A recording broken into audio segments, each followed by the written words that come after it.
ठीक है, अपना टॉपिक रहेगा भाई acceleration of objects rolling on an inclined plane. ठीक, एक इंक्लाइंड प्लेन है जिसमें ऑब्जेक्ट्स अगर रोल करेंगे, प्लेन का एंगल बोल देते हैं थीटा, इसमें अगर कोई ऑब्जेक्ट रोल कर रहा है तो अपने को पता लगाना है कि इसका एक्सेलरेशन कितना होगा, और इससे रिलेटेड जेईई मेन 2025 पे क्वेश्चन भी सॉल्व करेंगे। ठीक है, तो मान लेते हैं ये कोई ऑब्जेक्ट है जिसका मास कितना है m और रेडियस कितना है r। तो इसमें प्लेन के पैरेलल कौन सा फोर्स लगता है हम सब जानते हैं, एम जी साइन थीटा। ठीक, और ये जो इंक्लाइंड प्लेन है इसमें ऑब्जेक्ट रोल तब कर सकता है जब ये प्लेन कैसा हो, रफ हो। ठीक, तो पीछे कौन सा फोर्स लग रहा होगा, फ्रिक्शन। ठीक, तो यहाँ पे देखो चलाने वाला फोर्स और रोकने वाला फोर्स अपने को दोनों मिल गया। तो जो न्यूटन्स लॉ का स्टेटमेंट बनेगा वो क्या बनेगा, चलाने वाला force M G sine theta, रोकने वाला फोर्स फ्रिक्शन इक्वल टू चलने वाला मास m इंटू एक्सेलरेशन कितना हो गया a।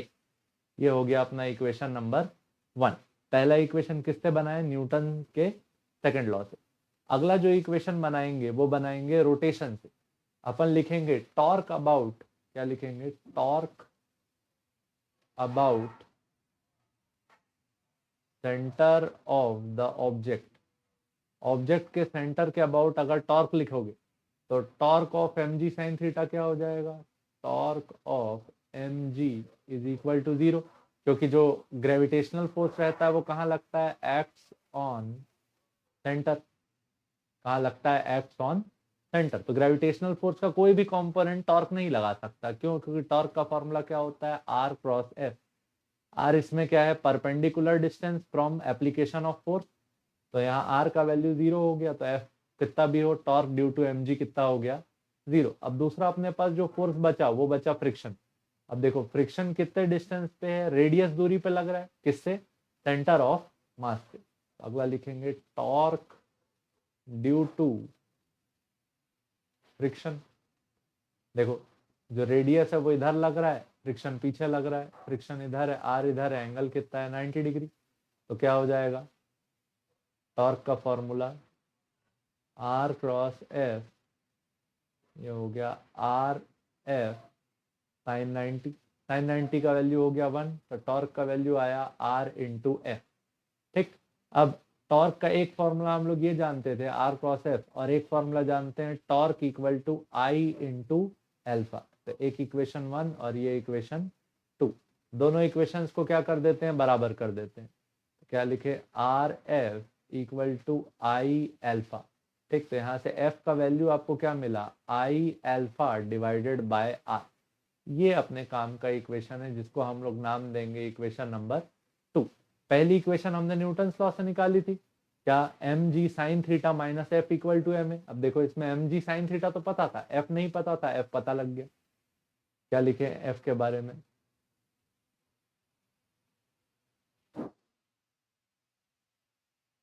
पुटिंग वैल्यू ऑफ 2 इन 1, 2 की वैल्यू उठा के इक्वेशन किस में डाल दी, 1। तो क्या लिखा, M G sine theta minus F का value I alpha by R equal to क्या लिखे, एम इंटू ए। ये वाले टर्म को इधर ले जाते हैं, क्या आएगा, M G sine theta equal to M A plus I alpha divided by R. ऊपर नीचे मल्टीप्लाई कर देते हैं आर से। ठीक, M G sine theta equal to M A plus I into R alpha upon R square. ठीक, R into alpha क्या हो जाएगा, ए। अपन लोग पढ़े थे for rolling v equal to क्या लिख सकते हैं, आर ओमेगा, और a इक्वल टू क्या लिख सकते हैं, आर एल्फा। तो आर इंटू एल्फा की जगह क्या सब्सटीट्यूट करा दिए, a। तो क्या आया, M G sine theta equal to M A plus I A by R square. ठीक, यहाँ से क्या आया, M G sine theta equal to, A common कर लिए, क्या आया, M plus I by R square. इसको अपन ट्रांसफर कर देते हैं नीचे। ठीक, तो क्या आया, M G sine theta divided by M plus I by R square equal to क्या आया, ए। ठीक, एक्सेलरेशन का वैल्यू आ गया। ये पूरे इक्वेशन को यहाँ से m कॉमन करके यहाँ से क्या कॉमन कर लेते हैं, m। तो a का वैल्यू आएगा mg साइन थीटा अपॉन, ये वाले नीचे से डिनोमिनेटर से m कॉमन कर लेंगे तो यहाँ क्या बचेगा 1 प्लस आई डिवाइडेड बाय, यहाँ क्या आ जाएगा m, ये m कैंसिल हो जाएगा, एम आर स्क्वायर। ये m से m क्या हो गया, कैंसिल। तो एक्सेलरेशन का जो वैल्यू आया वो आया a equal to G sine theta upon 1 plus I by M R square. ये फॉर्मूला आप लोग याद करके रखना, ठीक।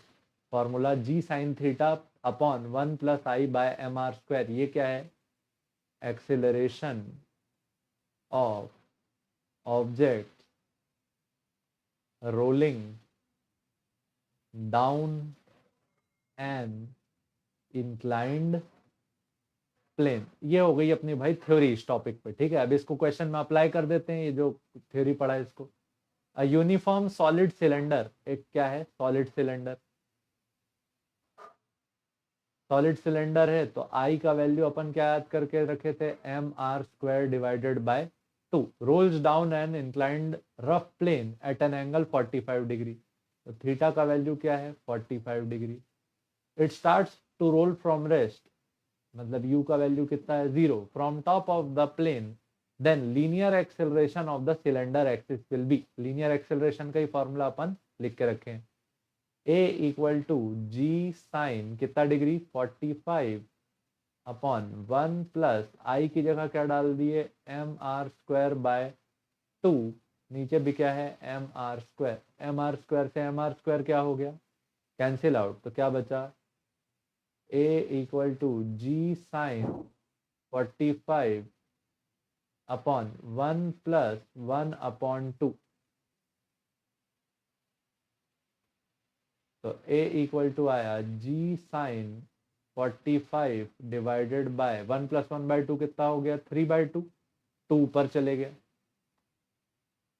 तो a का वैल्यू क्या आया, 2/3 जी साइन 45। साइन 45 का वैल्यू क्या होता है, 1/√2।